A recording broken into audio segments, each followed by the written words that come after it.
All right, so if you were paying attention during the Democratic primary, then you probably remember hearing phrases like vote blue no matter who that were coming out of the mouths of some of the Democratic establishment figures at the time. Really, we knew what they meant by this. They weren't preaching some sort of unity with the party. They were basically telling progressives, hey, look, when we inevitably work behind the scenes to sabotage your candidate and we force a warmongering corporatist like Joe Biden down your throat, fall in line. That's really what they meant. They meant fall in line with the establishment or fuck you. That's basically what they were saying with phrases like vote blue no matter who and preaching unity at the same time that we were watching debates like this. So towards the end of one of the debates during the Democratic primary, each of the 6 candidates was asked if at the Democratic National Convention in Milwaukee, they would support the person who has won the most delegates, even if that person hasn't achieved a majority. 5 of the candidates said that they would not. The Democratic Socialist and the Vermont Senator Bernie Sanders, now Chairman Bernie, said that he would. So this was a big dichotomy back then. So basically exposing the fact that Democrats don't give a single shit about unity. They just want people to fall in line. And when it actually comes to providing or proving that you actually believe in unity, when it's Democratic Socialists, then they don't actually mean it and they can't back it up. So we got a really good story here from Ryan Grimm that is exposing another instance of how Democratic establishment figures have no interest in real unity, but really just want progressives to fall in line. And when things don't go their way, which was the case in this specific instance, then they kind of just bail and jump shit and throw a tantrum. So here's the story. The entire staff of the Nevada Democratic Party quits after Democratic Socialist slate won every seat. The battle between insurgent progressives in Nevada and the Harry Reid machine began building in 2016. So this is good news. I mean, here, I'll show you the people who actually won these elections. Basically, there was elections going on in Nevada where some DSA members and some DSA endorsed candidates were trying to take on the Harry Reid machine, the Democratic establishment machine that backed, for example, Hillary Clinton in 2016 over Bernie Sanders. They were trying to take on these establishment figures, and they won handedly. They swept, okay? So these are the people who won. Congratulations to them. All power to them. Awesome job on the organizing and everything that went into taking on that establishment machine. I'm sure it was a ridiculous amount of work. And so huge congratulations to these people. Awesome work in taking over the Nevada Democratic Party. So let's get into some more of the details here. So not long after Judith Whitmer won her election on Saturday to become the chair of the Nevada Democratic Party, she got an email from the party's executive director, Alana Mounts. The message from Mounts began with a note of congratulations before getting to her main point. She was quitting. So was every other employee.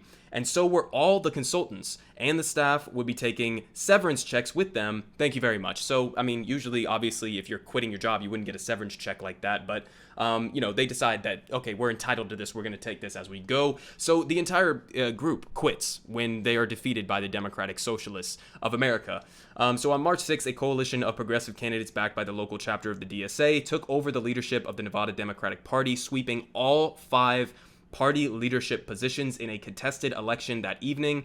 Whitmer, who had been chair of the Clark County Democratic Party, was elected chair. The establishment had prepared for the loss beforehand, having recently moved $450,000 out of the party's coffers and into the Democratic Senatorial Campaign Committee's account. The DSCC will put the money toward the 2020 re-election bid of Senator Catherine Cortez Masto, a vulnerable first-term Democrat. So they kind of thought that there were indications that they might get beaten in this type of way, and they decided not only are we going to take these checks after we lose and be sore losers about it, but we're going to take hundreds and thousands of dollars from these coffers and move them into a different place.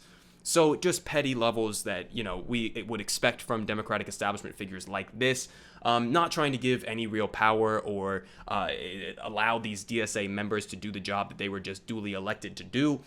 So while Whitmer's opponents say that she was planning to fire them anyway, Whitmer denies that claim. She says, I've been putting in the work. She told The Intercept for the latest episode of Deconstructed, what they just didn't expect is that we got better and better at organizing and out-organizing them at every turn. So that's really what this was about. They got out-organized. You can have these massive machines that were in place, like the Harry Reid machine that, again, backed Hillary Clinton in 2016.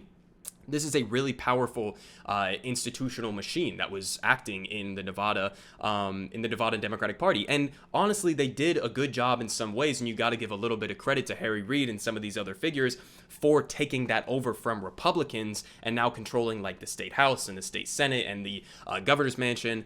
So you have to give a little bit of credit there just strategically with how they were able to take it over. But you know what? Not going to complain. Sorry you got defeated by Democratic Socialists. All power to the Democratic Socialists. Hope they're able to accomplish everything from their agendas that they plan to do. The battle between the insurgent progressive wing of the party and what's known as the Nevada as the Reid machine, as we're talking about, a tightly run operation still guided by former Senate Majority Leader Harry Reid, began 5 years ago when Vermont Senator Bernie Sanders organized support for his 2016 presidential primary run, while Reid was working behind the scenes to help his opponent, Hillary Clinton, like I was just saying. Over the next 4 years, outside organizations like the DSA exploded in size and strength. The Sanders campaign focused on organizing tens of thousands of young Latino voters in the state with the goal of activating people whom the party hadn't bothered with before. This is the idea that Bernie Sanders ran with in 2016, also in 2020. And I think it's just a brilliant idea of how politics should be done. You should be going and reaching out to the overwhelming plurality or portion of voters that don't participate in our democracy. That's something that every single politician, regardless of where you stand on the political spectrum, you should want more people to be politically involved and active. And unfortunately, the establishments of both the Democratic and the Republican Party don't really want that. Why? Because in a lot of cases, the people who aren't politically active right now are some working class people. They are Latino voters, they are black voters, and as is often the case. And so activating those voters sometimes, or in many cases, works to the benefit of candidates that would represent something like the Democratic Socialists of America, who have a more progressive left-leaning agenda. And so that's why it worked for Bernie Sanders. That's why it worked to boost the strength of the DSA over time. And again, it worked.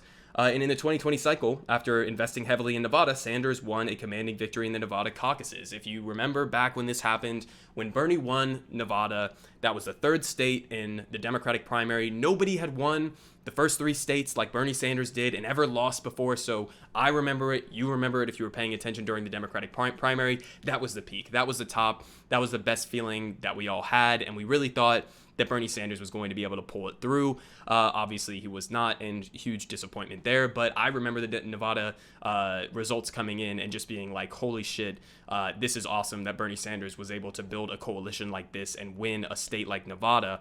But, of course, we know the result that ended up happening. But when the Sanders campaign ended, the organizers behind it were ready to take their project to the next level. Progressive groups like the Clark County Left Caucus, of which Whitmer was the chair, and local DSA chapters had been organizing for Sanders across Nevada since 2016.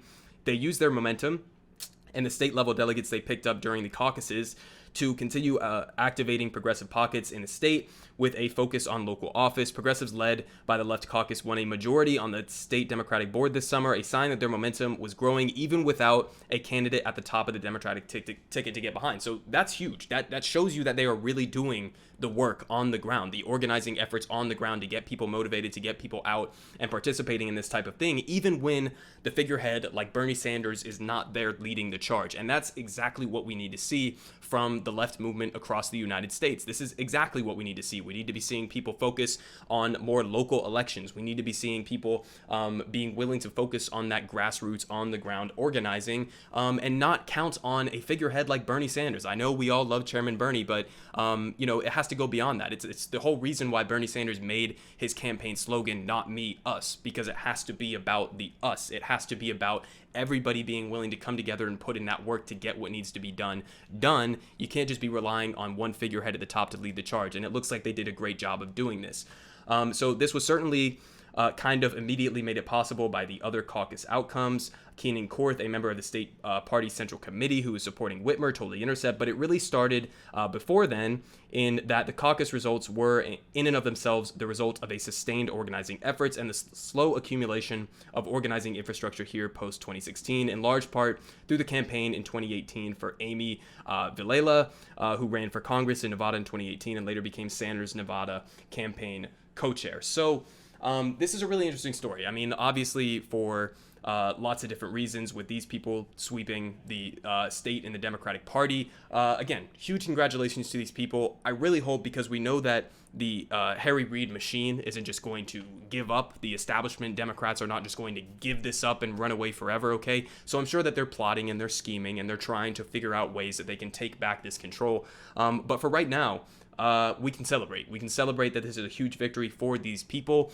and for organizing in general and for the left in general, because if you can really seize control of a state party like the Nevada Democratic Party as a whole, That's fucking huge. If we can do that across the country, we can actually get people to move to the left. We can shift the Overton window. We can start enacting more progressive policies on a local level and build that up from the ground up, so that when it does come time to do, Senate races and congressional races and even presidential races, that we have that organizational effort from the bottom up being built up. Because like they just said, we saw the difference between 2016 and 2020. There's a reason why the 2016 caucuses were very close between Hillary Clinton and Bernie Sanders, whereas in 2020, Bernie just dominated. And that's because of those organizational efforts that we don't really see. You don't see that plastered on TV, but that's what's going on the ground, behind the scenes. And that's what's being fought for. And in this case, it absolutely worked out. So we'll have to see how this turns out, how this unfolds in the future, and what kind of progressive agenda they're actually able to get done. But yeah, all power to them, and go join your local DSA caucus, or go join your local DSA chapter.